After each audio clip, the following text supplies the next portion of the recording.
Fantasy Footballers Sunday Live. Ho, ho, ho!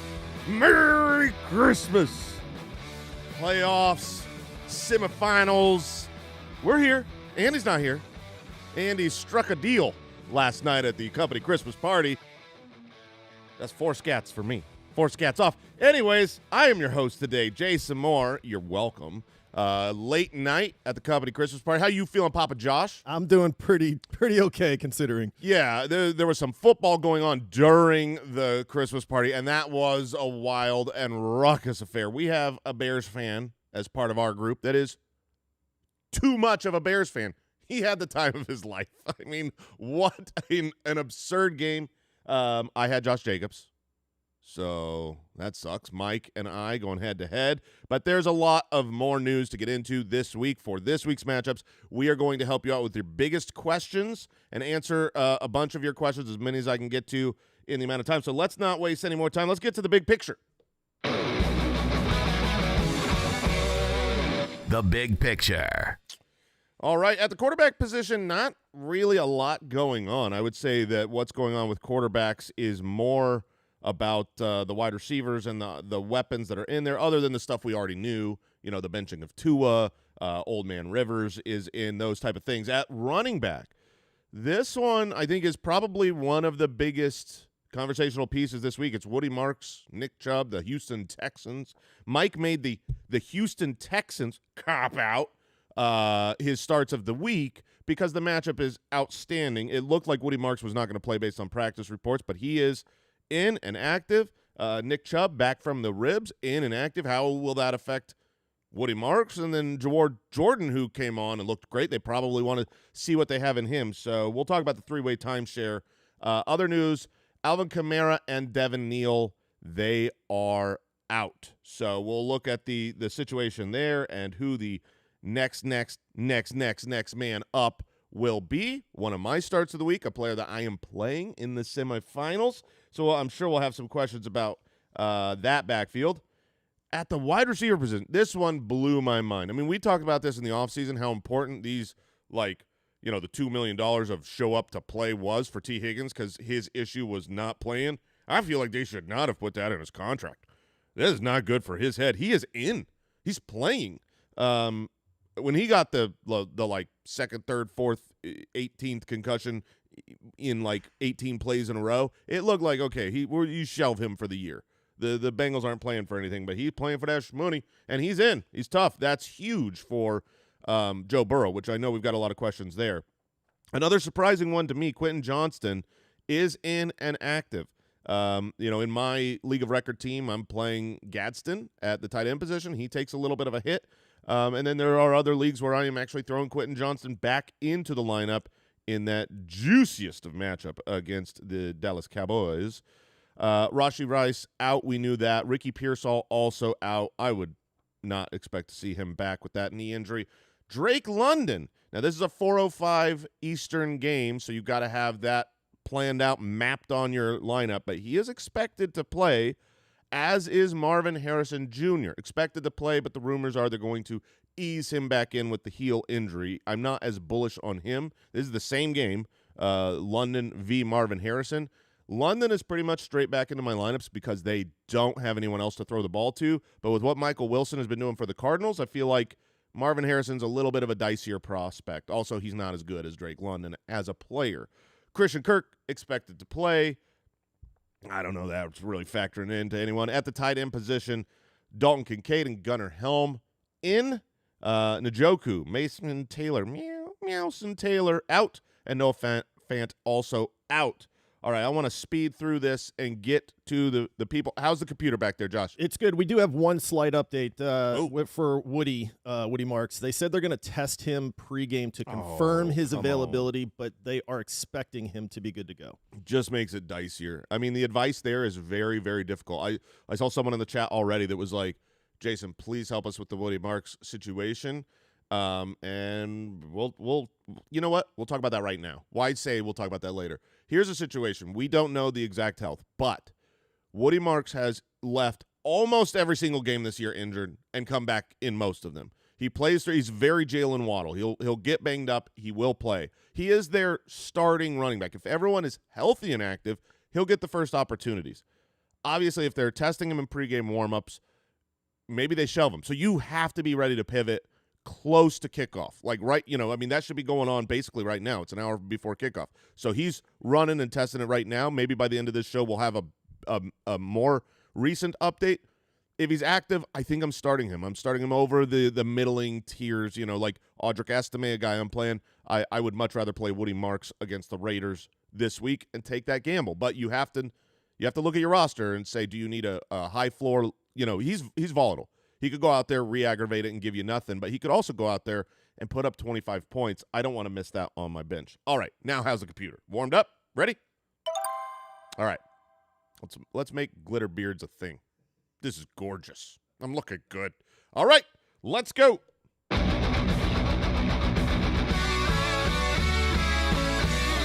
He's so hot right now. All right, hit me with the hard stuff, Josh. Man, that beard is just glittering in the lights, too, man. Yeah. It's beautiful. So, all right, we're going to start at the quarterback position. Yeah, it just grew like this. This is natural.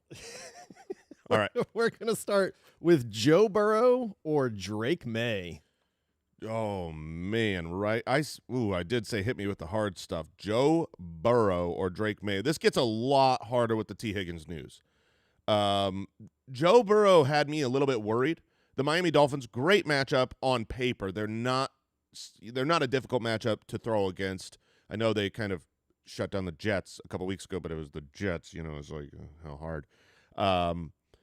My worry with Miami is that with the change to Ewers, they're going to not put up a bunch of points against the Bengals, even though the Bengals have a bad defense, and Burrow won't need to score 30 to win this game. Drake May in Baltimore, much more difficult matchup, but if I think about which one of those games could go out there and end up hitting 60 total points, I lean towards the Drake May side. I've got him higher in my rankings. That's a really tough call, but Drake May has been very reliable. I will say this, he's been a lower end. He's been like quarterback 10, 11, 12 every week. He's not going to kill you, I don't think. I don't know that he's going to win the week for you, but if you're in the semis with Drake May, he's probably part of the reason. I would stick with him. All right, we got a couple for this next guy. Hey, where's the beef? Oh, Jacoby. I know how this is going to go. I don't know the names you're going to give me, but I love Jacoby Brissett. Great matchup. He's been outstanding, top 12 every single week that he's been the starter, including against the Houston Texans. And I feel like you're going to name names that are just better. We'll find out, because the first one is Brock Purdy or Jacoby. Perfect example. Brock Purdy has been really good. I've got Brock Purdy pretty high in my rankings. This is the Indianapolis Colts game, the Monday night game, so you get the fun of like, hey, my week's not over even if it's down. I just need 80 points from Brock Purdy. Purdy's coming off of a 3-touchdown game last week, 300 yards, but it was against the Tennessee Titans. This game is in Indianapolis. Man, that is a really tough call. My rankings need to flip, because if I had both of these guys, you can see a world where Jacoby Brissett he's just needed. Michael Carter is probably the presumed starter that, he's going to be the one in the 1-2 punch with DeMarcado, but he's not going to be able to get it done. Christian McCaffrey could end up rushing in touchdowns that get vultured away. I don't see that happening to Jacoby Brissett as easily, so I'm actually going to say Jacoby Brissett over Brock Purdy. I surprised myself there. All right. We're working through these things together. You gotta pull the thread of logic and then find which one makes more sense. All right, the next one, Jacoby Brissett or Lamar Jackson. Lamar sucked, man. And it's not always his fault. This last week against Cincinnati, terrible fantasy game, but also they won, what was it, like 24-0, 27-0. They didn't need him. He completed 8 passes, and they shut them out. So you can't really be like, well, Lamar's not good. It's just he wasn't good for fantasy. But that being said, I'm looking at Lamar's game logs. 4 points, 7 points, 6 points, 21, and 14. Now, this is a really good matchup. I'm not saying that I want to bench Lamar Jackson. I do think against the Patriots, a very difficult team to run on. We saw Josh Allen kind of go ham last week. This is a game that could end up with 50-plus points scored, so I like the game environment. But we know how it cannot work for Lamar. We've seen it over the last 5 weeks. It hasn't been going well. He's banged up. And we just haven't seen it fail for Jacoby. So I'm going to go Jacoby over Lamar. If I've got that level of a replacement, then I'm willing to go away from Lamar. But he's in that last tier of, he's the bottom of all the goods. Does that make sense? All right, what's next? All right, well, we're moving over to the wide receivers here, and with him expected or in today, Drake London or Michael Wilson. Oh, man. So this is funny. Same game, and obviously we talked about it earlier. Marvin Harrison Jr. going to be active. Now, we've only seen since the Brissett takeover, the Michael Wilson without Marv has been Jerry Rice. He's just unstoppable. But in the one game that Marv did come back, it was like a super down game for Michael Wilson. So if you're looking at an injured Drake London against the Arizona Cardinals or Michael Wilson, who's been on fire, I have them 2 spots different in my rankings. It is, man, they need Drake London so bad, and he should crush against Arizona.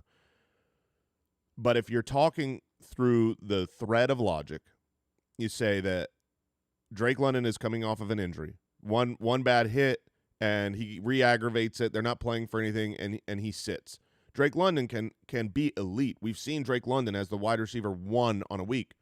But we've also seen Michael Wilson as a wide receiver 1, I believe twice, depending on your scoring. Some scoring settings have him wide receiver 2 on the week 2 different times. So I think the ceiling is there for both players.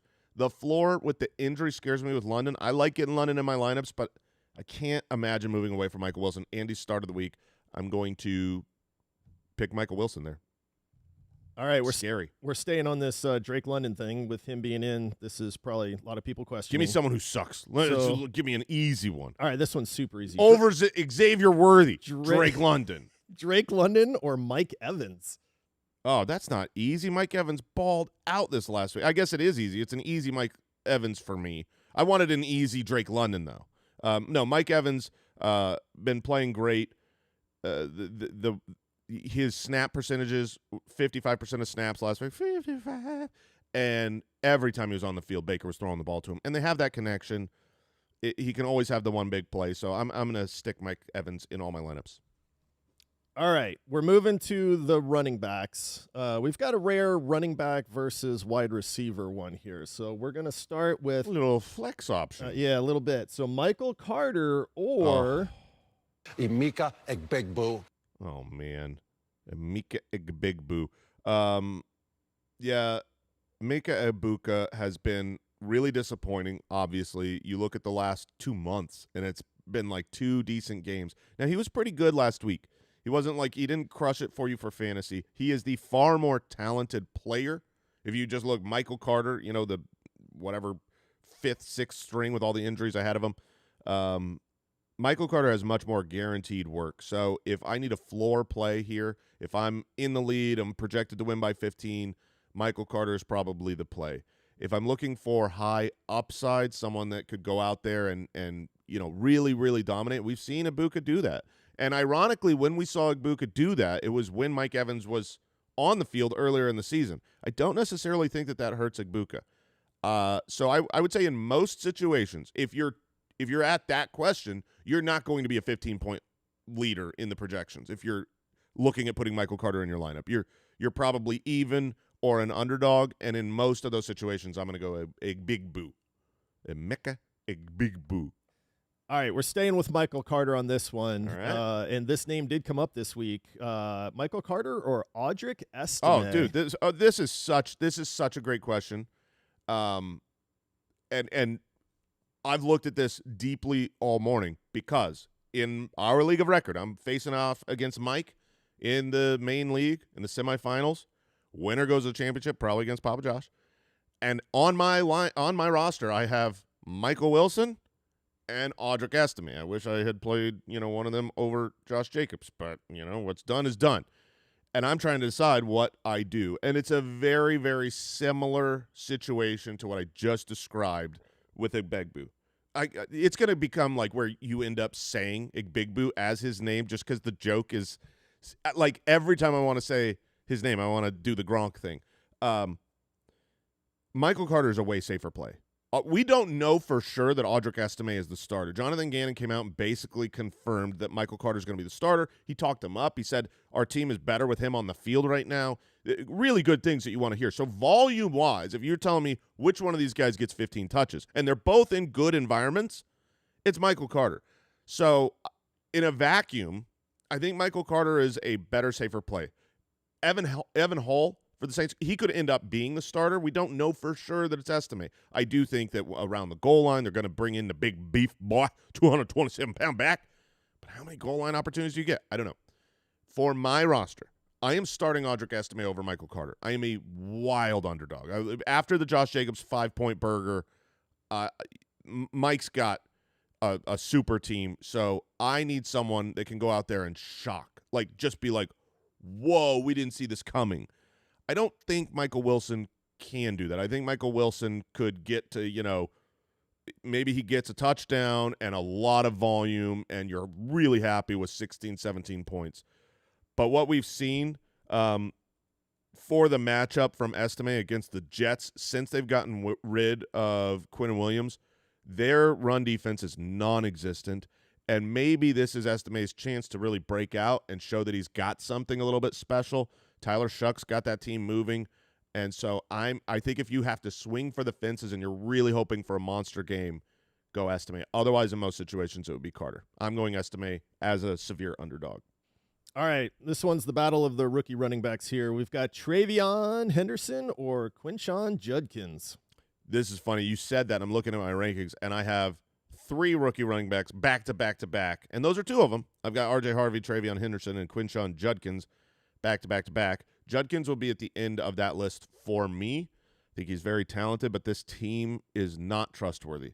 You don't know how the Cleveland Browns are going to play. You don't know what Shedeur Sanders is going to do. If he throws a couple pick sixes, all of a sudden you're going to end up with a game where it's like Quinshon Judkins has 11 carries and Shedeur Sanders throws the ball 40 times. So I'm not going to Travion Henderson has been a revelation. He is the odds-on favorite to win Offensive Rookie of the Year. He is one of very few players in NFL history. I can't remember the exact list with multiple games with more than 50-yard rushing touchdowns. He's too explosive to have on my bench. I would be so angry with Travion Henderson on my bench. All right, last one for the running backs here. He's been playing Omarion Hampton or Rico Dowdle. Yeah, no, that's a really good question. Rico Dowdle's playing against Tampa Bay, which is so weird. We haven't really talked about this on the show, but the Tampa Bay Buccaneers with Vita Vea, you just can't run on them. For years, you can't run on them. And Vita Vea does not seem like he's lost anything, like plugging up that middle. But all of a sudden, the whole year, you can run on the Tampa Bay Buccaneers. When did this happen? Well, I don't know what other pieces they lost, but the Bucs, I look at them and I just think, oh, that's a tough run D, but it's not this year.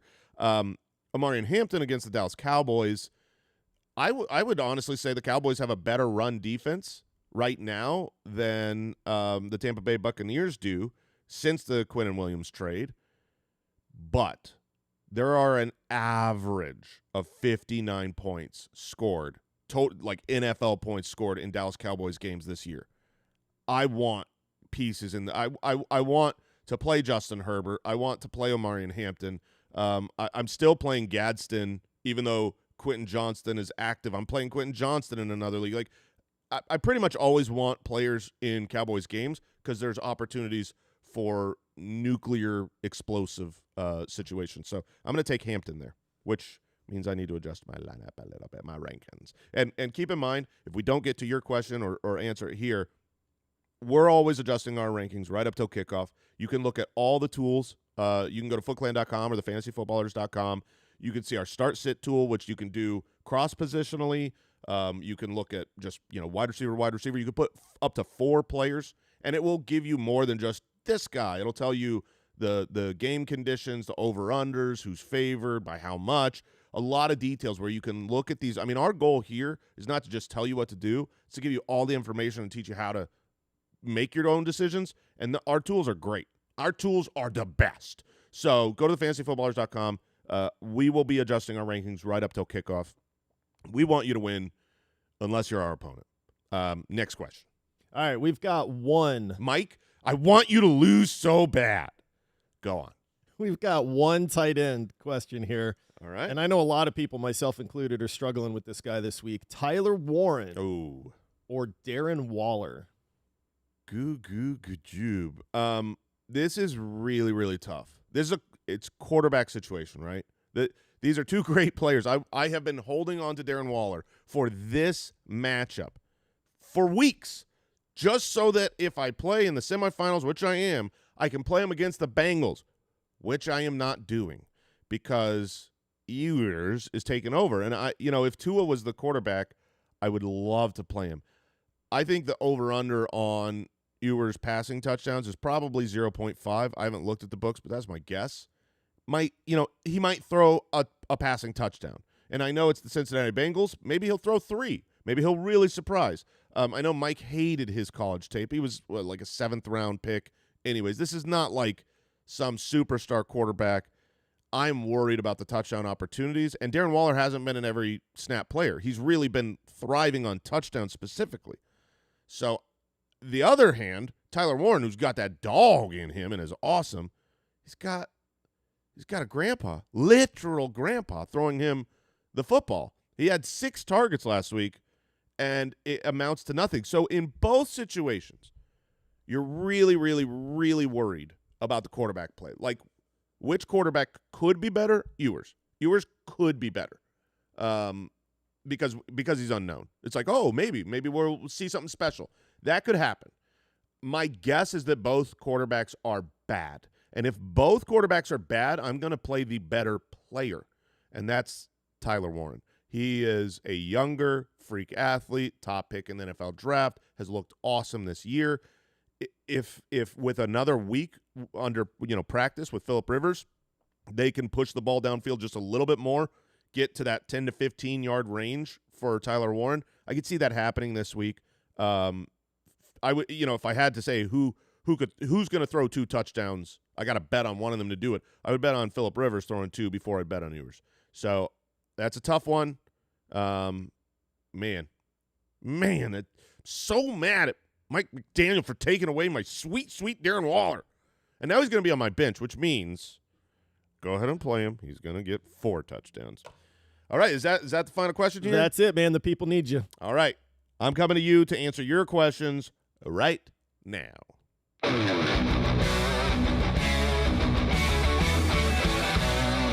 Stardom, set 'em.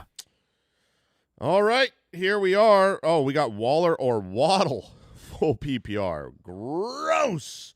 At that point, I know usually you would always go with the wide receiver in that situation. Against the Bengals, they are exploited at tight end. If I truly have to play Waddle or Waller, I'm playing Waller. And I'm happy to be able to say, hey, Waller is still startable because most every question that I've had on Waller has gone the other way, but there are situations. This is, oh no, this question. Jefferson or Teteroa McMillan? Oh, how the mighty have fallen. Teteroa McMillan has not been very great lately. He does have a very good matchup this week. They've got him back-to-back in my rankings. They both have good matchups. I'm going to go Justin Jefferson. I know I deserve all the pain from recommending Justin Jefferson last week, and it did not work out. He got a touchdown call back, and then he had a touchdown dropped. But they're going to try to get him the ball. They want him to get to 1,000 yards. They've got to fix the Jefferson, J.J. McCarthy situation. And the matchups are both good. Teteroa is playing against Tampa Bay. Justin Jefferson's playing against the New York Giants. There's a little bit of wind there in the Giants area, but it's not really concerning from what I have seen most recently. Once we get done with this show, I'll do the latest weather updates, and if I make an adjustment there. But I've got Justin Jefferson one spot above. All right, let's see. Next question. A lot of Big Boo questions, although I answered that one already with you, so I guess that's good. Oh, T. Higgins or Jacoby Myers?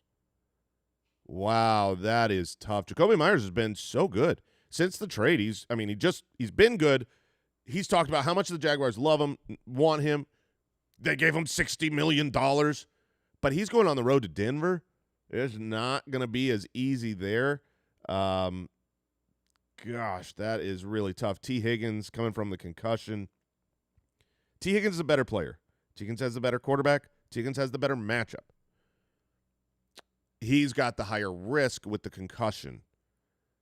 But I do think the matchup really matters in this one. Miami does not scare me for T. Higgins. Denver scares me for wide receivers. They've got just a great secondary, great pass rush. And while Jacoby and Trevor Lawrence have been awesome, they've been awesome. Really going to have my eyes on this game because this is the litmus test for them against Denver. They've been playing cupcake defenses, and they've been destroying them. Just like, look, the Patriots have played mostly cupcake teams all year.